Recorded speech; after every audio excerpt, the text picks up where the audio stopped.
Let us be very clear. Hamas breached international law on the 7th of October. Hamas targeted innocent civilians in the most callous and inhumane manner, and their actions have been rightly condemned by right-thinking people across the world. But we should also be very clear. Israel has breached international law, not just on every day since October the 7th, but virtually every single day for decades. Israel occupies Palestinian land against international law. Israel blockades Palestinian territory against international law. Israel builds and expands illegal settlements against international law. Israel enforces an apartheid system that restricts the movements of Palestinians and denies their fundamental rights against international law. And Israel regularly and systematically attacks and kills Palestinian civilians against international law. So the question that must be answered by all of us in political life is this: how does the world respond to flagrant abuses of international law? When it comes to the horrendous war crimes of Hamas, the response was very clear and very consistent. World leaders queued up to say Israel has the right to defend itself. One after another repeated the words, the great and the good, including our government: Israel has the right to defend itself. Repeated in statement after statement, tweet after tweet, despite the full knowledge that those words have become contaminated.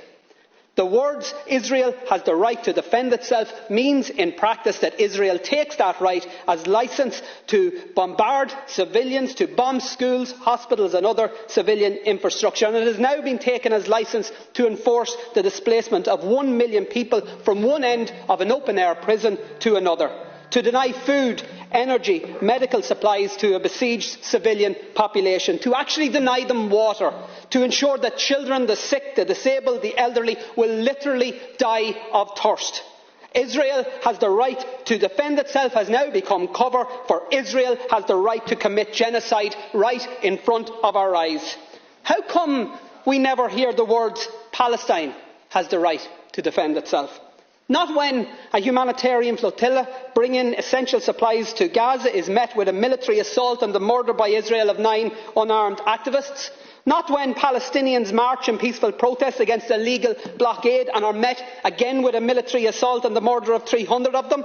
Not after the countless bombings of Gaza by Israeli forces. Not even when Israel targeted and murdered 4 little Palestinian boys playing football on a beach. And not when Palestinians were dragged from their homes and forced to watch as those homes were destroyed to allow for new illegal Israeli settlements on lands that are clearly defined in international law as part of Palestine.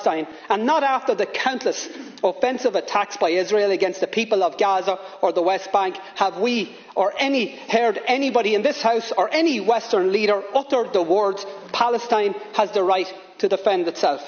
And why not? And by the way, I'm not asking you to say those words, and in fact it's just as well you don't, because we all know that the people of Palestine can't defend themselves. Not against one of the most powerful military forces in the world that is backed up by even more powerful military forces.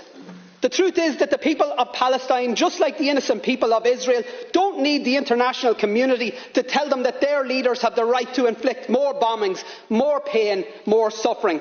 They need the international community to say stop, to say release the hostages, to say stop the bombings, the siege, the slaughter. They need the international community to tell Israel to stop the blockade, stop the apartheid, stop the annexation, to stop the genocide. And they need countries, Taoiseach, to lead the way. And Ireland should be one of those countries that leads the way. We know colonialism, we know oppression, we know conflict. But we also know conflict resolution. We know peace building, we know nation building.